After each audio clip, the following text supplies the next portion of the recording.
Good morning to all. Online class में फिर से आप सभी का हार्दिक स्वागत व अभिनंदन। आज हम राज्य के नीति निर्देशक तत्व के बारे में अध्ययन करेंगे कि नीति निर्देशक तत्व क्या है और इनका उद्देश्य, प्रकृति इनकी आर्टिकल 36 से 51 में जो इनका उल्लेख किया गया है उनके बारे में जानेंगे और गवर्नमेंट के द्वारा नीति निर्देशक तत्वों को कितना लागू किया गया है, इनकी आलोचना और महत्व, इन सब के बारे में आज हम चर्चा करेंगे। राज्य के जो नीति निर्देशक तत्व है यानी directive principles of state policy, जिसे हम शॉर्ट में डीपीएसपी कहेंगे, और जो डीपीएसपी का प्रावधान है वो हमने आयरलैंड के संविधान से लिया है और इनका भारतीय संविधान में भाग 4 व आर्टिकल 36 से 51 में इनका उल्लेख किया गया है। इनका जो सबसे प्रमुख उद्देश्य था वो ये था कि एक भारत में एक लोक कल्याणकारी राज्य की स्थापना करना, आर्थिक व सामाजिक लोकतंत्र की स्थापना करना, आर्थिक व सामाजिक न्याय की स्थापना करना। तो लोक कल्याणकारी राज्य से हमारा तात्पर्य क्या है कि जो लोक कल्याण वेलफेयर स्टेट के अंदर उसका काम होता है कि वहाँ के जो लोग हैं, मतलब सभी को रोटी, कपड़ा, मकान, स्वास्थ्य, शिक्षा, यानी जो भी उनकी बुनियादी आवश्यकताएं हैं वो सभी की पूरी करना, यानी उस राज्य के अंदर जो लोग हैं उनकी न्यूनतम आवश्यकताओं की पूर्ति करना। क्योंकि कमज़ोर वर्ग है, अगर दो तरह का राज्य होता है, एक पुलिस राज्य होता है, एक लोक कल्याणकारी राज्य। तो पुलिस राज्य का काम तो केवल बाहरी आक्रमण से रक्षा करना होता है, राजस्व एकत्रित करना, कर संग्रह करना, मतलब और जैसे न्याय व्यवस्था बनाए रखना है। ये उनका काम ये नहीं होता कि गरीबों की सहायता करना। केवल एक वेलफेयर स्टेट ये है जिसकी वजह से आज देश के अंदर जो भी गरीब लोग हैं, बेसहारा लोग हैं, उनके लिए देखते हैं कि तरह तरह की योजनाएं जो लागू की जाती है गवर्नमेंट की तरफ से और उनको जो सहायता दी जाती है वो इसीलिए दी जा रही है कि वेलफेयर स्टेट है, यानी लोक कल्याणकारी राज्य है।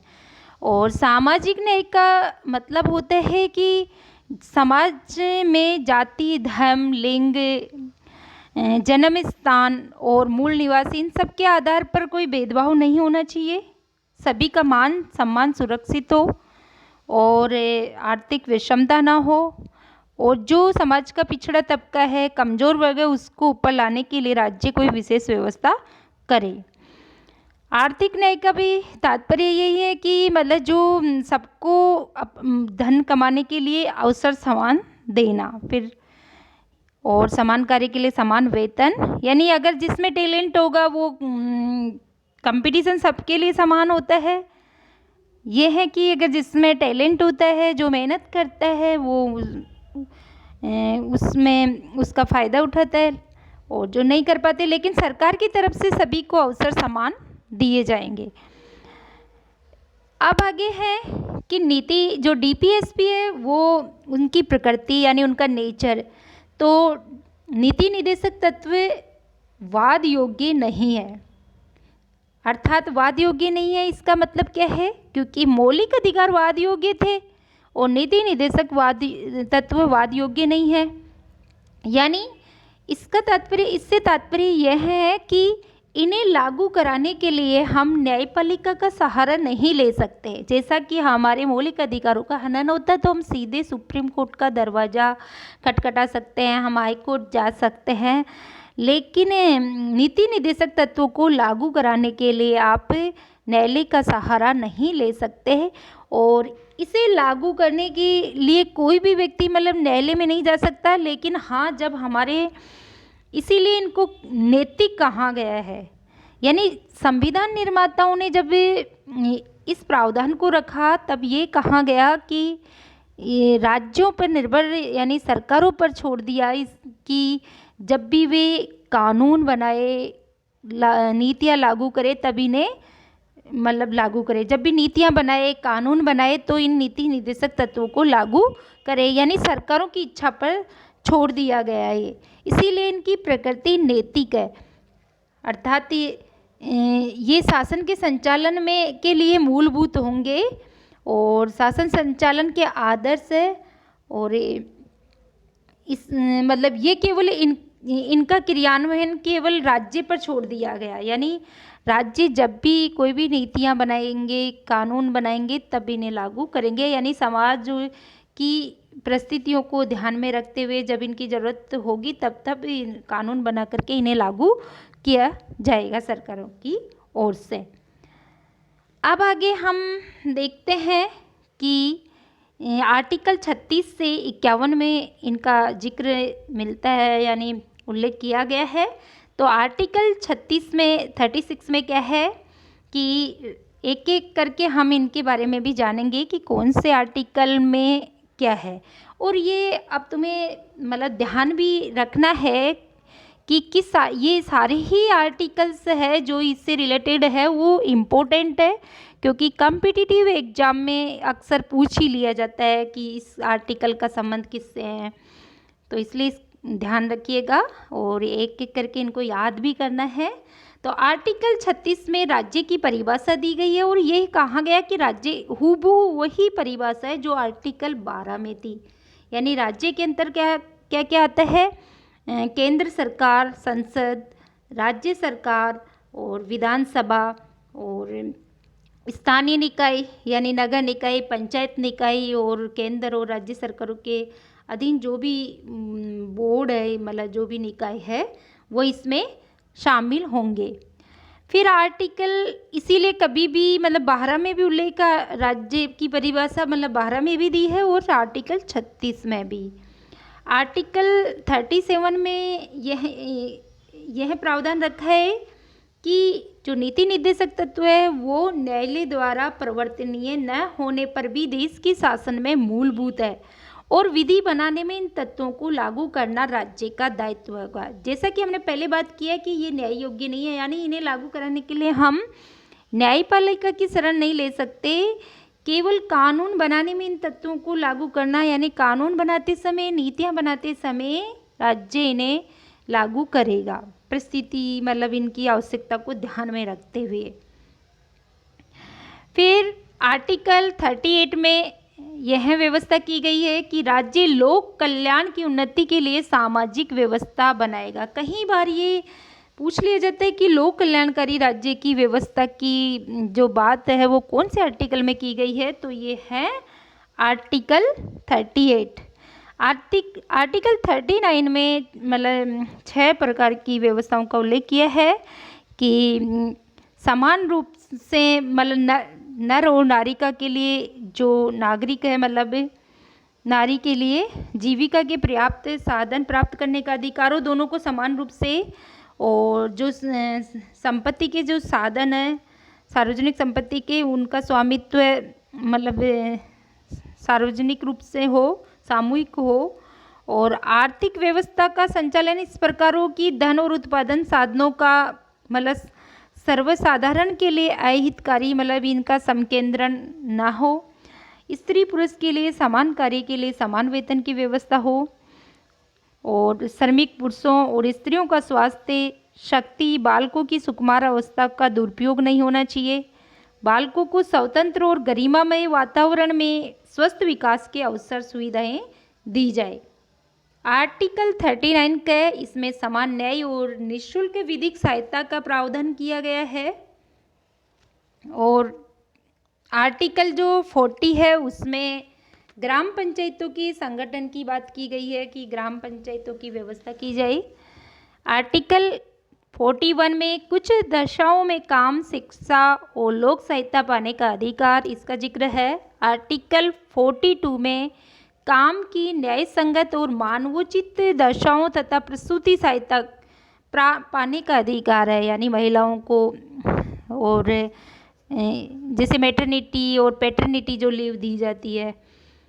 आर्टिकल 43 में जो कर्मकार के लिए निर्वाह मजदूरी की व्यवस्था की गई है, और आर्टिकल 44 में सभी नागरिकों के लिए समान नागरिक संहिता लागू की जाए इसका उल्लेख किया गया है। समान नागरिक संहिता का मतलब है कि यानी भारत में जो भिन्न भिन्न धर्मावली है उनके लिए अलग अलग कानून बनाए गए हैं। यानी जैसे जो फौजदारी मामले हैं उनके लिए तो समान कानून है, लेकिन जो दीवानी मामले हैं उसमें जैसे मुस्लिमों के लिए अलग है, हिंदुओं के लिए अलग है।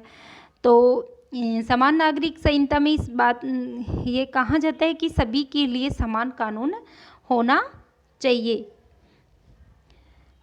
आर्टिकल 45 में बालकों के लिए निःशुल्क व अनिवार्य शिक्षा का प्रावधान किया गया है। और आर्टिकल जो 46 है उसमें SC ST जो समाज के कमज़ोर वर्ग है उनके मतलब लिए विशेष सुविधाएं उन्हें प्रदान की जाए, राज्य के द्वारा इसका उल्लेख किया गया है।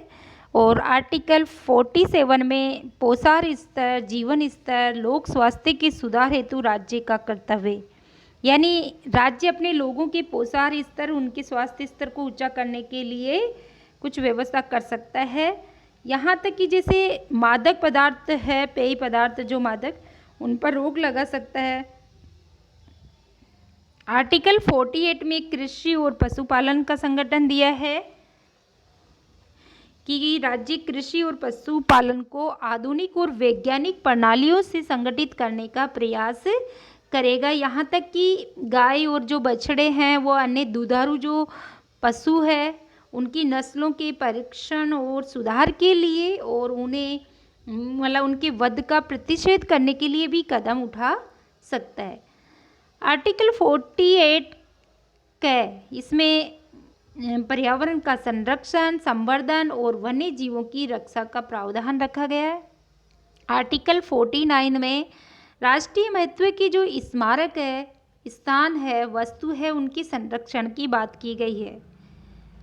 आर्टिकल 50 में कार्यपालिका का न्यायपालिका से पृथक्करण, यानी ये शक्ति पृथक्करण की जो बात की गई है वो आर्टिकल 50 में की गई है। और आर्टिकल 51 में अंतर्राष्ट्रीय शांति व सुरक्षा संबंधी नीति निर्देशक तत्व है, यानी राज्य अंतर्राष्ट्रीय शांति एवं सुरक्षा, अंतर्राष्ट्रीय कानूनों के प्रति आदर, राष्ट्रों के प्रति न्यायसंगत एवं सम्मानपूर्ण संबंधों की स्थापना तथा अंतर्राष्ट्रीय विवादों को मतलब मध्यस्थता और पंच निर्णय से सुलझाने की व्यवस्था का प्रयास करेगा।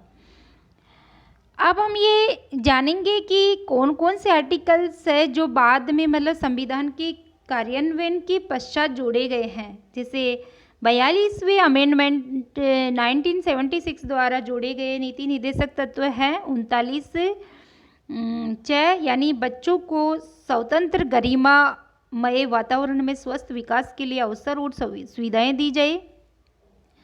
39 जिसमें कानूनी निःशुल्क कानूनी सहायता का बंद किया गया है। और 43 यानी उद्योगों के प्रबंध में कर्मकारों की भूमिका सुनिश्चित की जाए। तो ये 3 आर्टिकल्स है जो तो 42वें संविधान संशोधन के द्वारा जोड़े गए हैं और 44वें संविधान संशोधन द्वारा जो जोड़े गए हैं वो नीति निर्देशक तत्व है।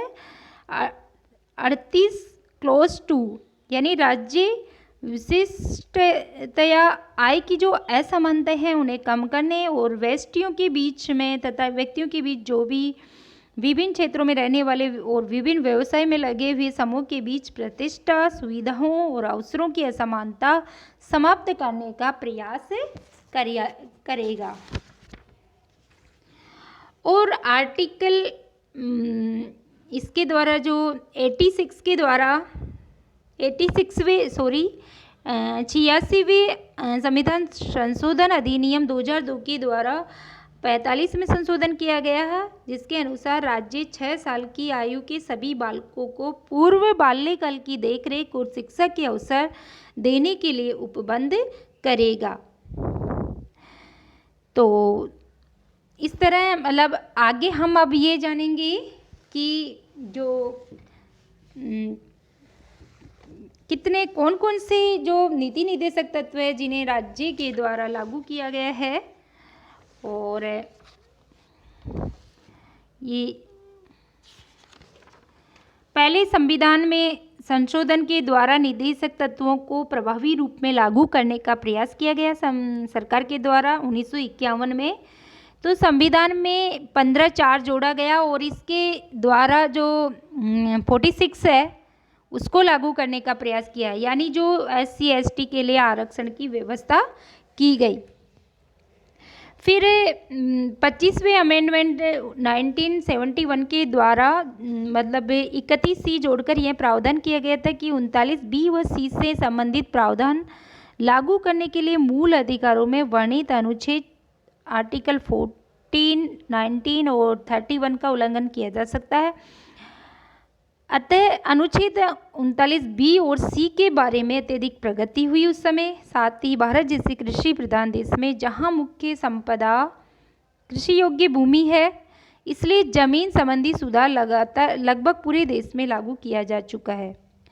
फिर इंदिरा गांधी के टाइम पे उद्योगों का राष्ट्रीयकरण किया गया, बैंकों का राष्ट्रीयकरण किया गया और राजाओं की जो प्रिवी पर्स है, प्रिवी पर्स का मतलब है कि जो राजाओं को दी जा रही थी जो विशेष सुविधाएं थी उन्हें समाप्त किया गया। तो उसके बाद पंचायत राज व्यवस्था यानी 1992-93 में 73वें और 74वें संविधान संशोधन के द्वारा पंचायत निकाय नगर निकाय की व्यवस्था की गई। संविधान में इनका प्रावधान रखा गया और लोगों के जीवन स्तर को ऊंचा करने के लिए विशेष रूप से भारत में ग्रामीण जनता के उत्थान के लिए 52 में सामुदायिक विकास की योजना प्रारंभ की गई। 86वें संविधान संशोधन 2002 के द्वारा जो मूल अधिकार एक तरह से जो निःशुल्क शिक्षा का प्रावधान है उसे मौलिक अधिकार बनाया गया और 97 यानी 97वें संविधान संशोधन द्वारा अनुच्छेद 43 क्लोज B निदेशक तत्वों में जोड़ा गया। तो इस तरह गवर्नमेंट के द्वारा, सरकारों के द्वारा समय समय पर ज़रूरत के अनुसार इन्हें लागू करने का प्रयास भी किया गया। लेकिन फिर भी हम देखते हैं कि आलोचकों का मानना है कि निदेशक तत्व पुण्य आत्माओं की महत्वाकांक्षा मात्र है।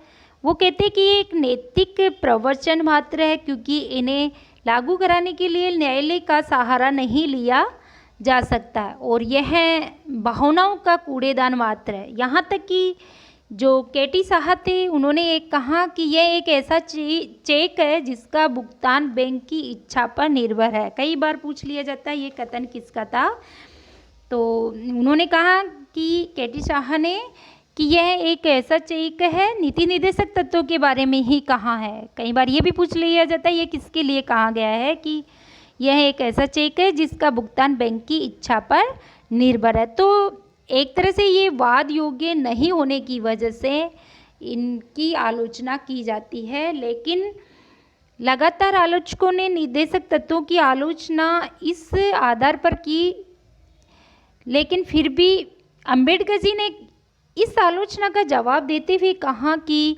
लोकतंत्र में कोई भी निर्वाचित सरकार जनमत की अवहेलना नहीं करेगी और इसीलिए निदेशक तत्वों का क्रियान्वयन प्रत्येक सरकार का उद्देश्य होगा और यदि सरकार इसका क्रियान्वयन यानी इन्हें लागू नहीं करेगी तो उसे चुनाव में हारने का खतरा बना रहेगा।